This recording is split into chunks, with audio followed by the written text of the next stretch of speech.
تو ہم تیرے ہیں، یہ جہاں چیز ہے کیا لوح و قلم تیرے ہیں، اور تمنا ہے اس دنیا میں کوئی کام کر جائے، گر ہو سکے تو خدمت اسلام کر جائیں۔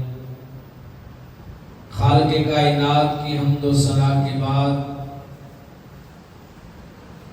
آقا دو جہاں نبی محتشم رسول اعظم امام الانبیاء محبوب کبریاء جناب احمد مجتبیٰ محمد مصطفیٰ صلی اللہ علیہ وآلہ وسلم کے حضور ناز میں اپنی محبتوں، عقیدتوں، ارادتوں اور چاہتوں کا خراج پیش کرنے کے بعد سامعین و حاضرین السلام علیکم ورحمۃ اللہ وبرکاتہ۔ سامعین محتشم، بارگاہ رب لم یزل میں دعا گو ہوں کہ میرا مالک، میرا خالق، میرا رازق، میرا معبود اور میرا بادشاہ حقیقی مجھ حقیر کو، ناچیز کو، گناہگار کو اس منبر و محراب کی عزت و آبرو کا صحیح معنوں میں دفاع کرنے کی توفیق نصیب فرمائے۔ خالق لم یزل کی بارگاہ میں دعا گو ہوں کہ وہ مالک ہم سب کو کامل ایمان، صحیح عقیدہ اور نجات پانے والے اعمال کی توفیق نصیب فرمائے۔ خالق کائنات حق کہنے کی اور حق سننے کی صلاحیت نصیب فرمائے۔ خالق کائنات حق پر عمل پیرا ہو کر اسے اپنی زندگیوں میں نافذ کر کے اس کو آگے پھیلانے اور پہنچانے کی توفیق نصیب فرمائے۔ سامعین محتشم، جس موضوع کو آج میں نے منتخب کیا ہے کسی سے ڈھکا چھپا نہیں ہے۔ ان ایام کے اندر یہ موضوع اس بات کا مقتضی تھا کہ اسے بیان کیا جائے۔ آج ہم نے جمعۃ المبارک کے بابرکت موقع پر اور پرکیف ساعتوں کے اندر اللہ رب العزت کے گھر میں رب کائنات کی توفیق عظیم سے جو چند باتیں آپ کی گوش گزار کرنی ہے وہ حج کے متعلق ہیں۔ حج کے فضائل اور تاجدار کائنات صلی اللہ علیہ وآلہ وسلم کا سفر حج کیسا تھا۔ قرآن مجید میں اللہ تبارک و تعالی نے سورہ آل عمران کے اندر آیت نمبر 60 اور 61 میں اس کا ذکر فرمایا ہے۔ پارہ نمبر 4 ہے۔ جب یہودیوں نے مسلمانوں کو طعنہ دیا اور انہوں نے کہا اے مسلمانوں، اے مصطفیٰ کریم علیہ السلام کے صحاباؤ، جو ہمارا قبلہ ہے بیت المقدس وہ تمہارے قبلے سے پرانا بھی ہے، قدیم بھی ہے، اور ہمارا قبلہ بیت المقدس تمہارے قبلے سے افضل بھی ہے۔ یہودیوں نے مسلمانوں کو اپنے قبلے کی افضلیت کا طعنہ دیا۔ صحابہ کرام نے ان سے بحث کرتے ہوئے کہا کہ یہ کیسے ہو سکتا ہے؟ امام الانبیاء صلی اللہ علیہ وآلہ وسلم کی خاطر رب کائنات نے کعبۃ اللہ کو قبلہ بنایا ہے، تو جس جانب امام الانبیاء کا رخ ہوگا یقیناً وہی قبلہ افضل و اعلیٰ ہوگا۔ جب صحابہ نے یہ دعویٰ کیا کہ کعبۃ اللہ بیت المقدس سے افضل ہے، رب کائنات نے مصطفیٰ کریم علیہ السلام کے صحابہ کی تائید کے اندر قرآن مقدس کی یہ آیت کریمہ نازل فرمائی۔ سورہ آل عمران کی آیت نمبر 60 جو تھا 12 صحابہ کرام کی تائید میں اللہ نے نازل فرمائی۔ ان کا داننا تھا کہ بیت المقدس افضل ہے، اور صحابہ کرام کا یہ ماننا تھا کہ کعبہ اللہ افضل ہے۔ رب کائنات نے ان کی تائید فرماتے ہوئے فرمایا ان اول بیت وضع للناس، روح زمین پر لوگوں کے لیے سب سے پہلا گھر جو عبادت کے لیے مقرر کیا گیا ہے للذی بمکہ، وہ مکہ مکرمہ کے اندر ہے، وہ گھر مکہ المکرمہ کے اندر ہے جس کا نام ہے کعبہ اللہ، جس کا نام ہے بیت اللہ۔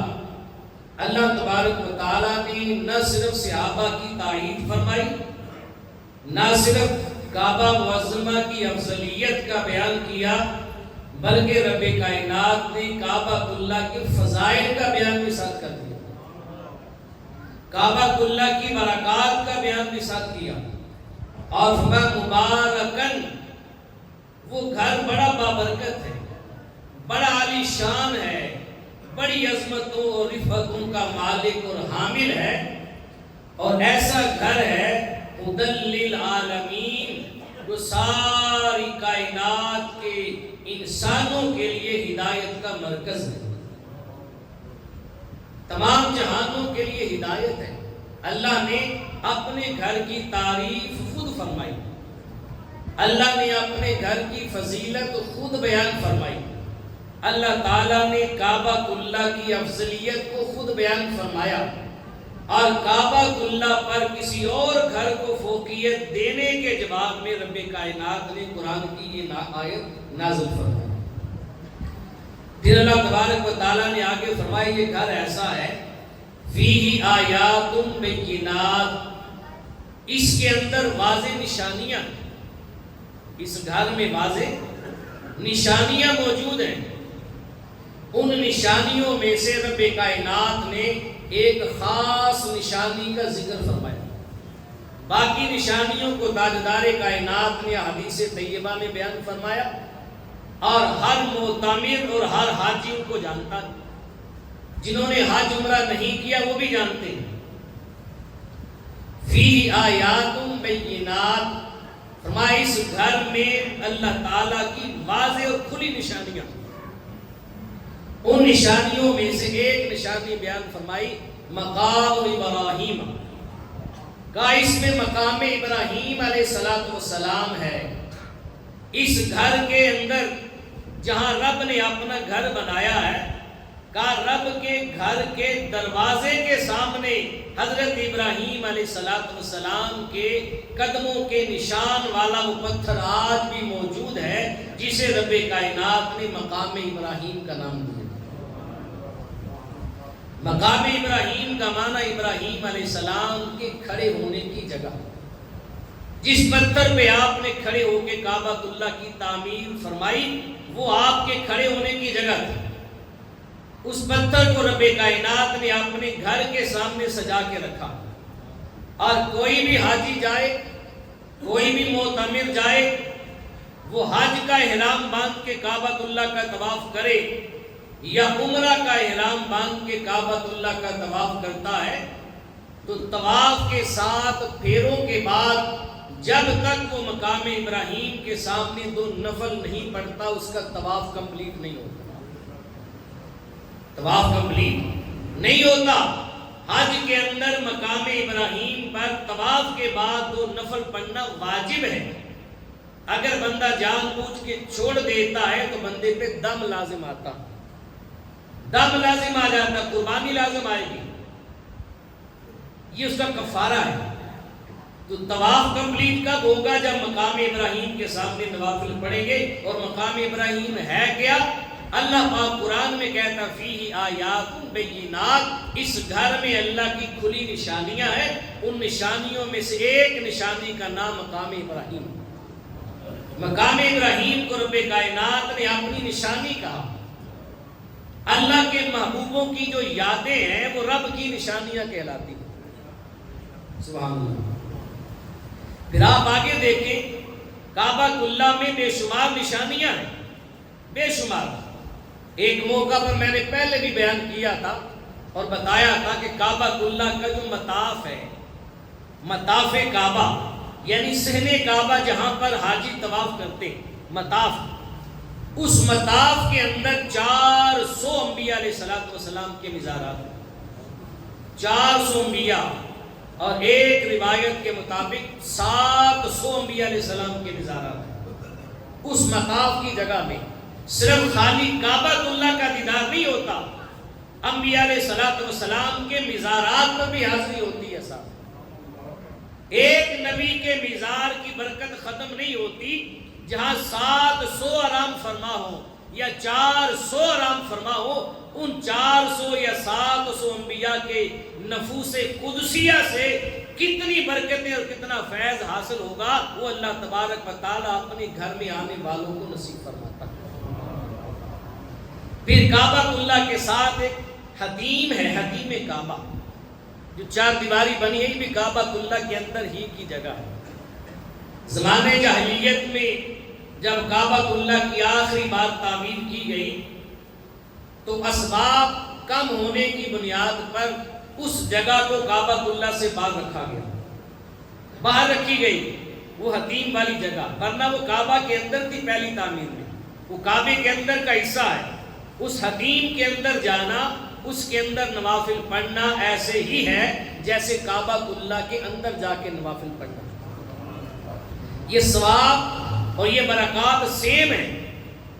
اب اس کی برکات یہ ہے کہ کعبہ اللہ کے چھت پر جو میزاب رحمت ہے، پرنالہ رحمت، وہ حتیم کعبہ میں نیچے کھلتا ہے.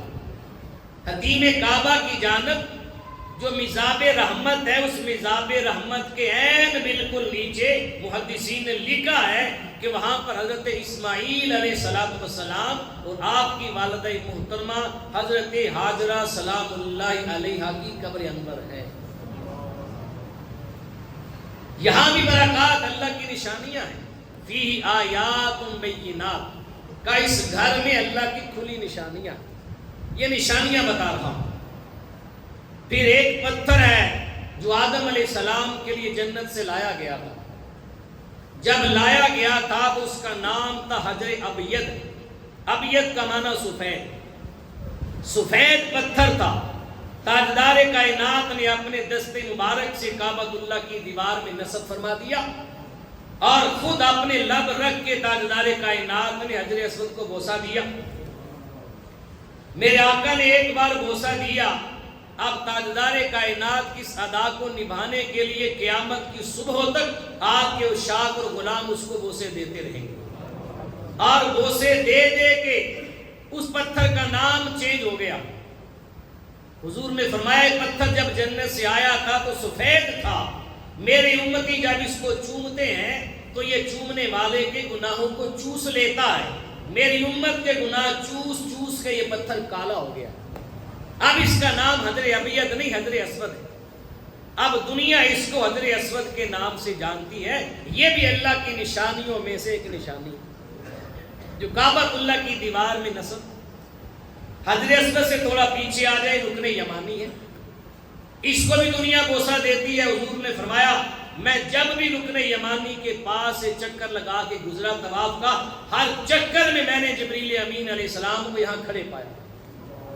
اور جو میرا امتی یہاں سے گزرے اور حتیم کعبہ کا استلام کرے یا بوسہ دے، رب کائنات جبریل امین علیہ السلام کو وہاں کھڑے کیے ہوئے ہیں. جبریل امین علیہ السلام قیامت تک اس بندے کی بخشش کی دعا کرتے.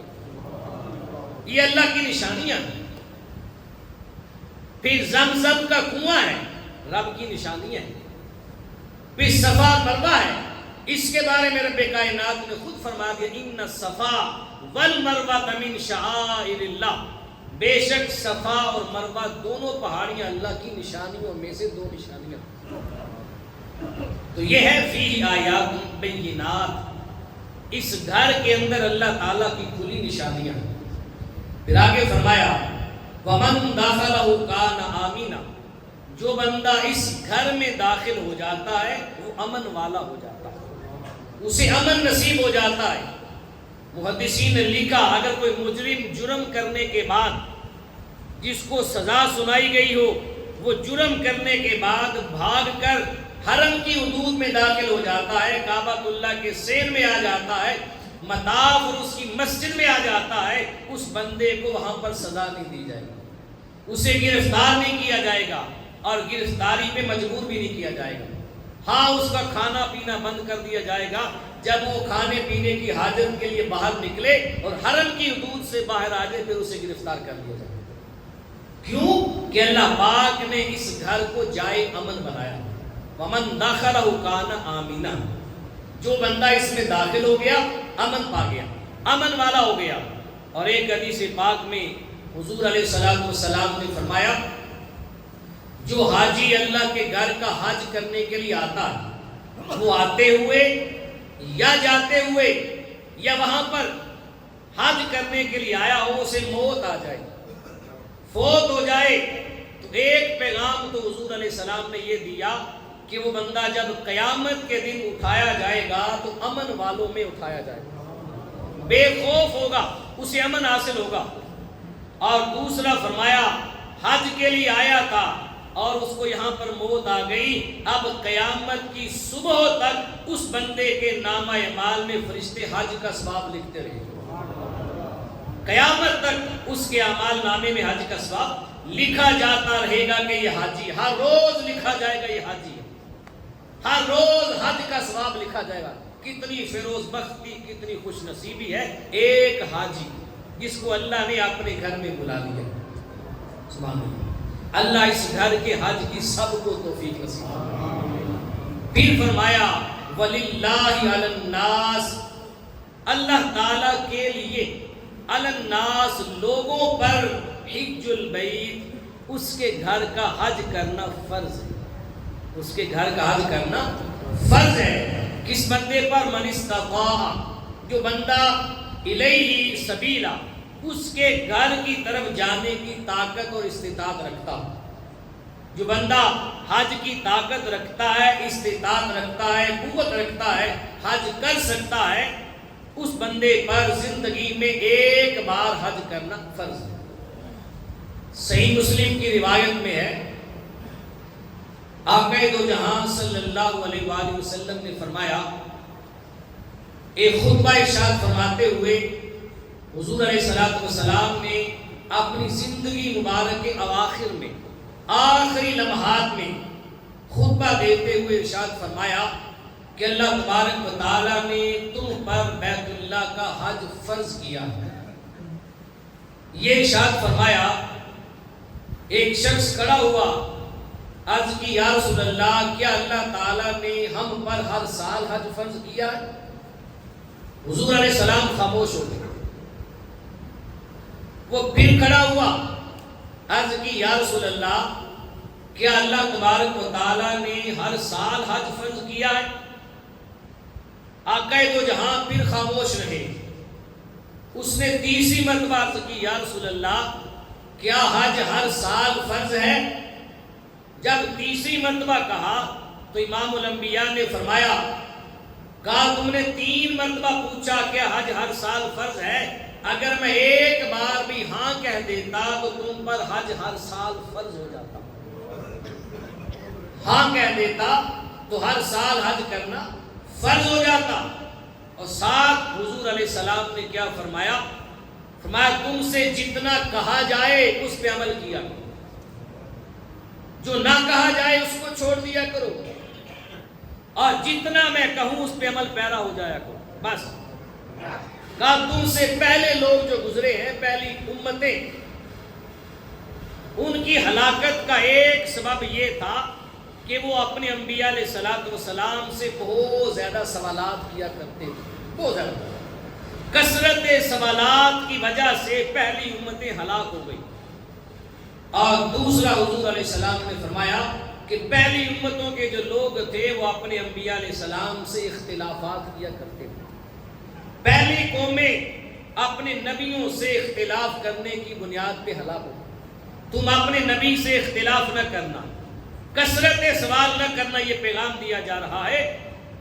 کہا جو میں کہتا ہوں وہ حق کہتا ہوں، جو تمہیں کہہ دوں سو مان لیا کرو، اور جس سے تمہیں منع کر دوں اسے بچ جایا کرو۔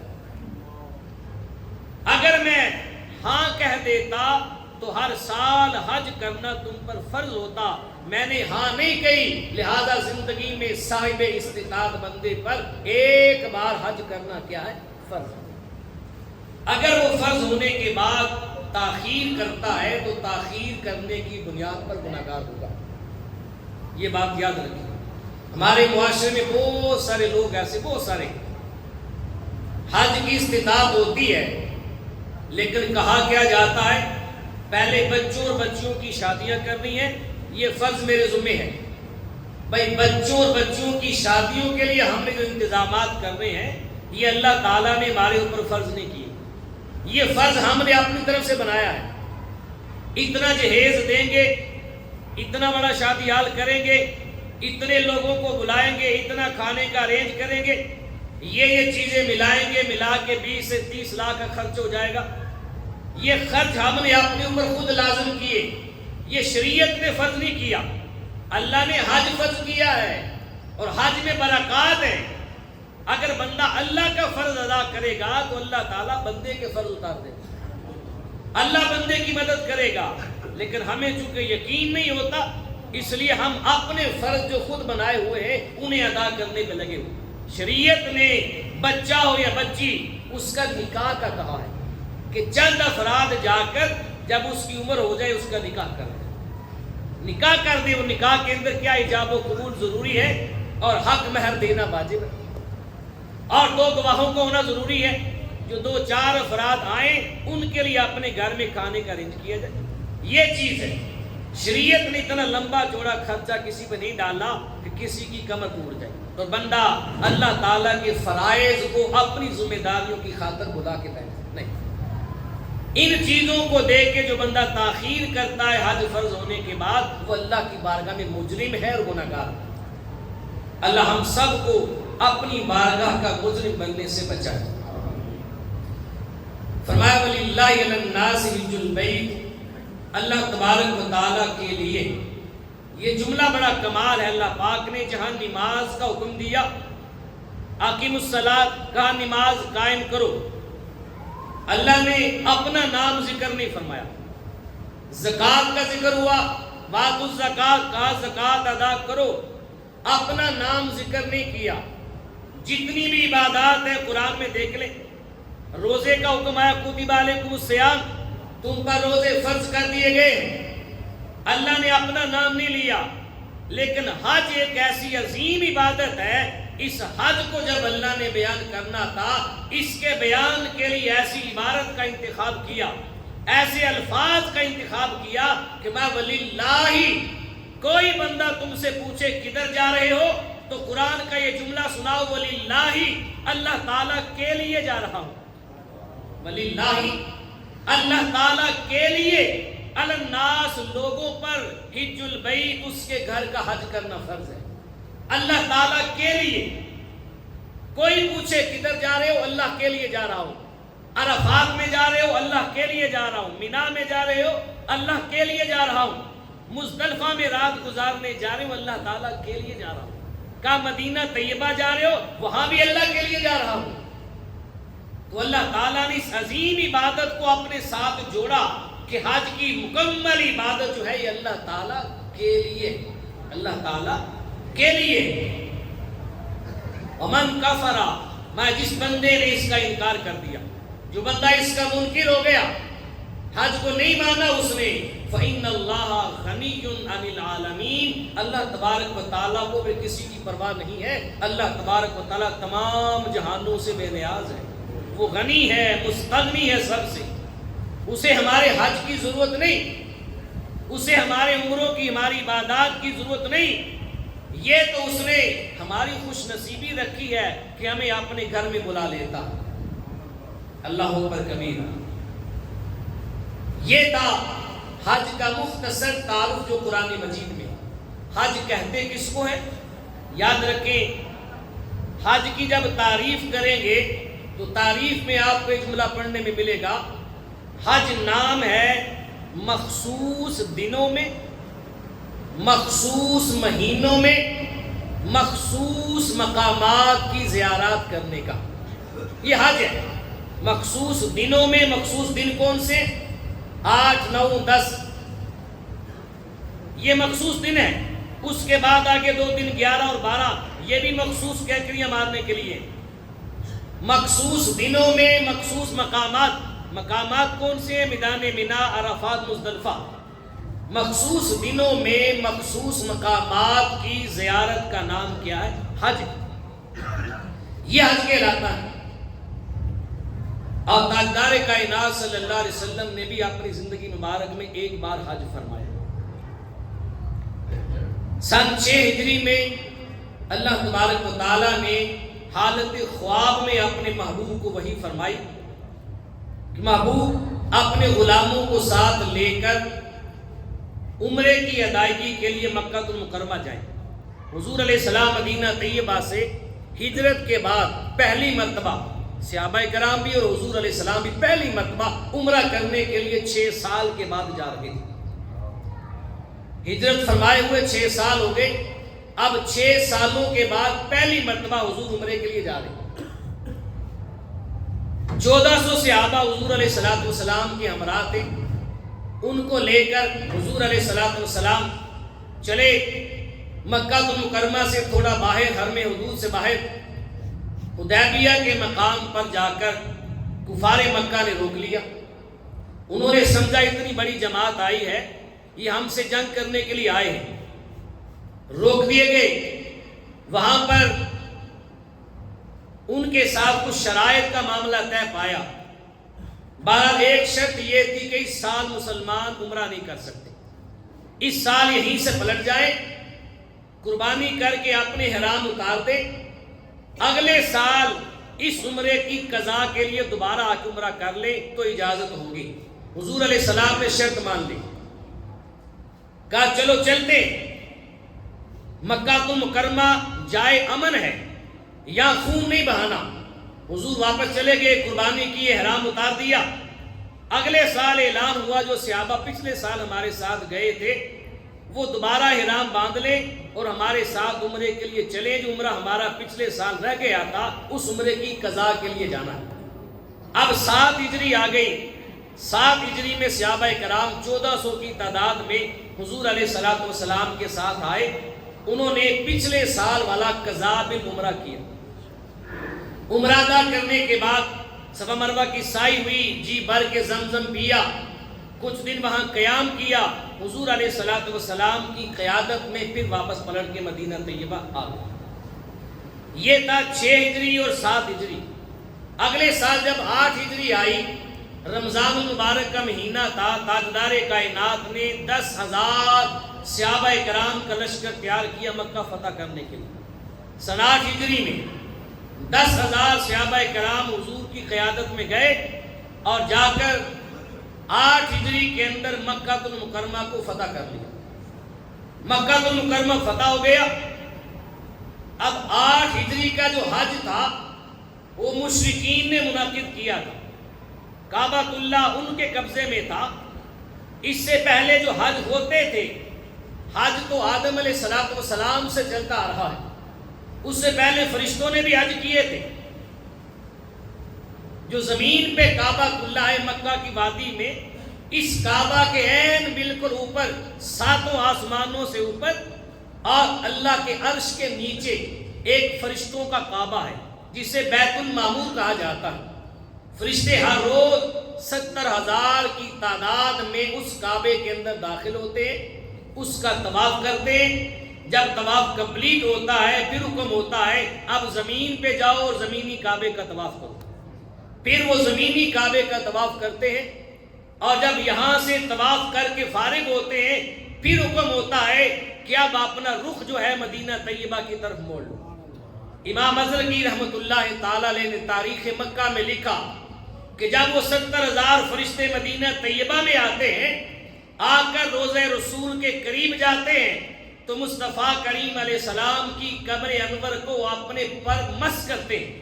اور پر سال لگا کر تاجدار کائنات کی بارگاہ سے فیض اور ہدایت جو مسلمانوں کو ملنی ہوتی ہے، فرشتے بھی فیض اور نور کی خیرات وہاں سے حاصل کرتے ہیں۔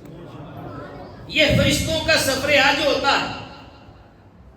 اب تاجدار کائنات کا سفر حج کیا تھا؟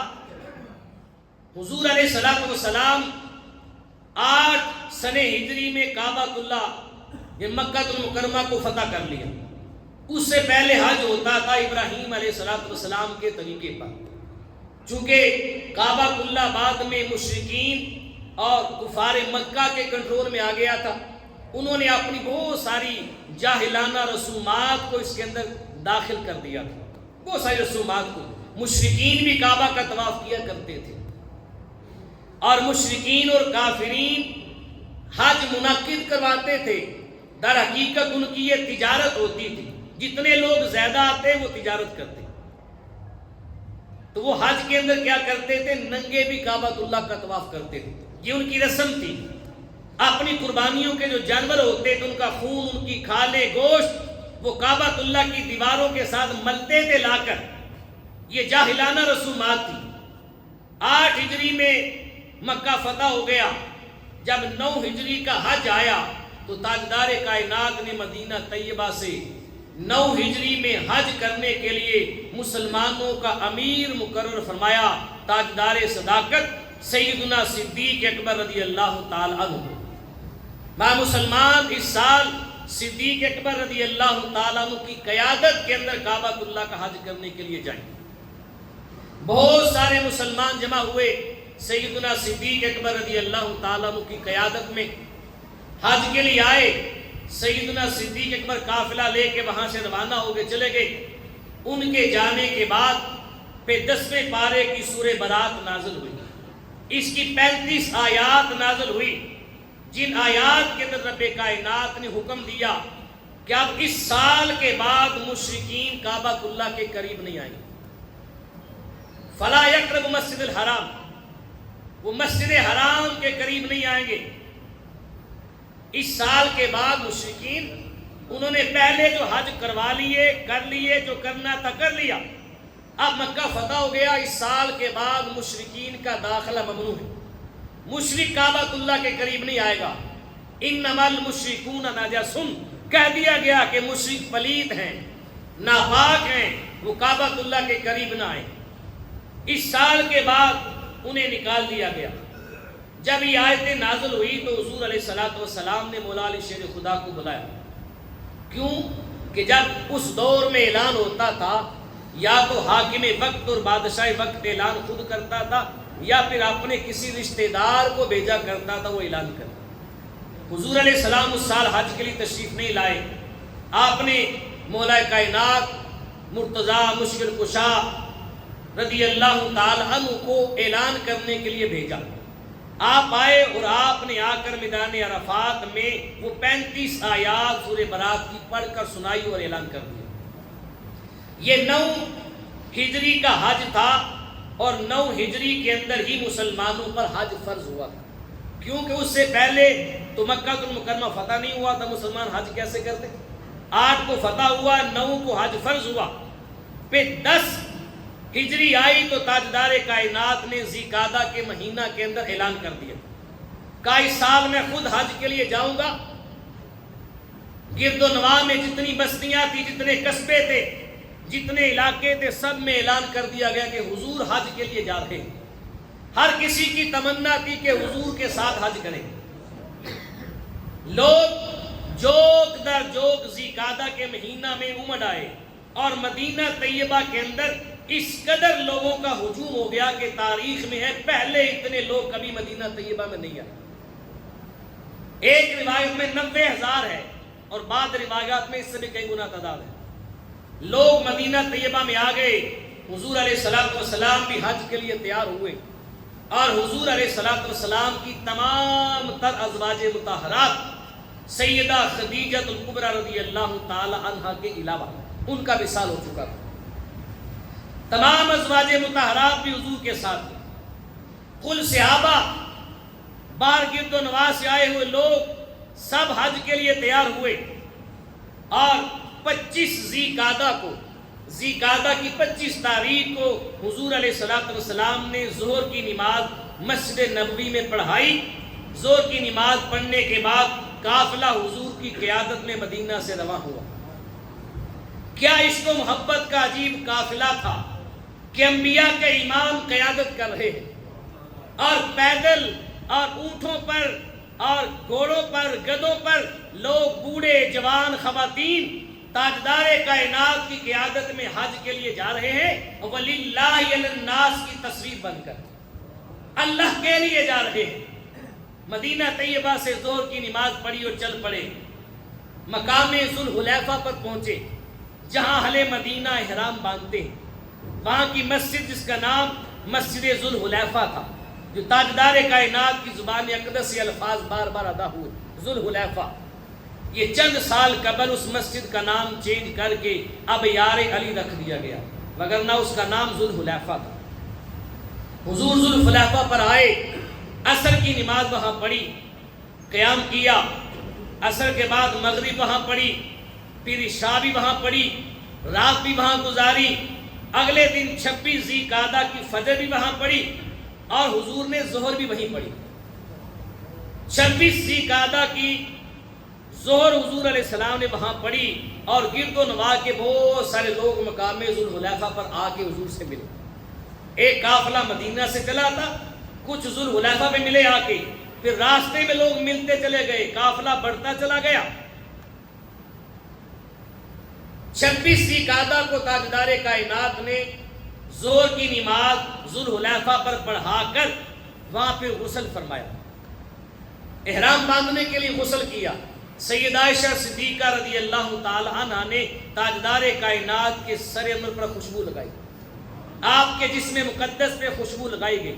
احرام باندھنے سے پہلے جسم کو خوشبو لگانا جائز ہے، سر کو لگانا جائز ہے۔ پھر تاجدار کائنات نے احرام زیب تن کیا، صحابہ نے، صحابیات نے، ام المومنین نے، دور دراز سے آئے ہوئے لوگوں نے غسل کیے، وضو کیے، احرام باندھ لیے۔ تاجدار کائنات نے احرام عمرہ کے 2 نفل ادا کیے۔ نفل ادا کرنے کے بعد، اور حضور علیہ السلام نے یہ جو احرام باندھا تھا یہ حج قران کا احرام تھا۔ حج قران حج کی 3 قسموں میں سب سے مشکل ترین حج ہے، اہل پاکستان نہیں کرتے حج والا۔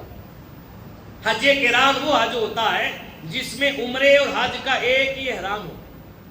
بے شک آپ حج سے 20 دن پہلے چلے گئے، جو احرام باندھ کر گئے اسی میں عمرہ کرنا ہے، پھر احرام اتارنا نہیں۔ حج تک اسی احرام میں رہنا، پابندیاں رہیں گی۔ حج کرنے کے بعد پھر احرام اتارنا ہے، جتنے دن احرام میں رہیں گے پابندیاں برقرار رہیں گی۔ یہ بہت مشکل ہے، یہ حج قران کہلاتا ہے۔ اہل پاکستان حج تمتع کرتے ہیں، یہاں سے عمرے کا احرام باندھا، عمرہ کیا، احرام اتار دیا، پھر 8ویں ذی الحجہ کو حرم پاک سے حج کا احرام باندھا جاتا ہے۔ حج کرنے کے لیے حضور علیہ السلام نے حج قران کے لیے احرام باندھا، نوافل پڑھ لیے، حضور اپنی اونٹنی قصبہ پر سوار ہوئے، اور تاجدار کائنات نے حکم دیا کہ تمام لوگ تلبیہ پڑھے، لبیک اللہم لبیک، لبیک لا شریک لک لبیک، ان الحمد والنعمت لک والملک لا شریک لک۔ تلبیہ صحابہ کرام پڑھ رہے تھے۔ بڑی مشہور و معروف روایت ہے، جبریل امین علیہ السلام حاضر خدمت ہوئے، عرض کی آقا رب فرماتا ہے کہ آپ اپنے غلاموں میں اعلان فرمائیں کہ تلبیہ اونچی آواز میں پڑھیں۔ پھر تاجدار کائنات نے ایک بار اونچی آواز میں پڑھا اور اعلان کیا کہ صحابہ کرام پھر اونچی آواز میں تلبیہ پڑھ رہے تھے، اونچی آواز میں تلبیہ، لبیک اللہم لبیک، اے اللہ ہم حاضر ہیں، اے اللہ ہم حاضر ہیں۔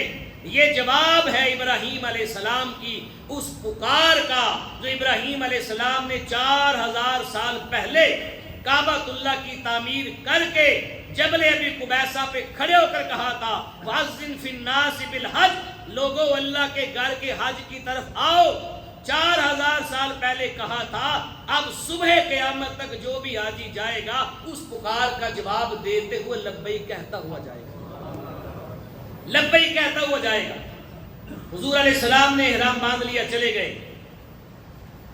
اب صحابہ کرام ایک روایت میں 1,25,000 یا 24,000 افراد تھے، تو کیا 1,25,000 اور 24 جو ہیں یہ ٹوٹل حج کرنے والے اس سال تھے یا صحابہ کرام کی تعداد اتنی تھی؟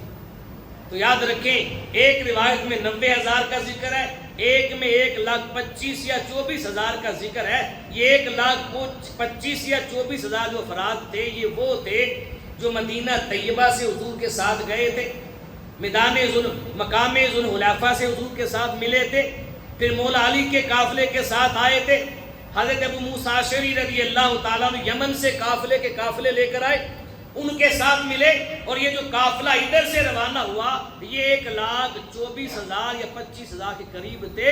اس کے علاوہ جو میدان منی، عرفات، مزدلفہ میں ملے آ کر مکہ میں آئے، ان کی تعداد کالم شمار سے باہر ہے۔ بے شمار لوگوں نے حج کیا۔ یہ حجت الوداع کا موقع تھا، تاجدار کائنات کے آخری حج کا موقع تھا۔ اسی حج کے موقع پر دین کے کمپلیٹ ہونے کی آیات کا نزول ہوا، دین مکمل ہوا۔ تاجدار کائنات صلی اللہ علیہ وسلم آئے، چلے تھے 25 اور 26 ذی-القعدہ کو، اور مکہ میں پہنچے 4 ذی الحجہ کو۔ 8 یا 9 دن آپ کو لگے آتے ہوئے۔ 4 ذی الحجہ کو پہنچنے سے پہلے ایک دن قبل وادی ذی طویٰ کے اندر آپ نے قیام کیا، رات گزاری، اور فرمایا یہاں پر تم آرام کرو، ریسٹ کرو، کل سے ہمارے آگے مقام حج کے جا کر احکامات شروع ہو رہے ہیں۔ حضور 4 کو پہنچے، آ کر تاجدار کائنات نے عمرہ کی، طواف قدوم کیا، سعی کی، یہ سارے احکام تاجدار کائنات نے ادا کیے۔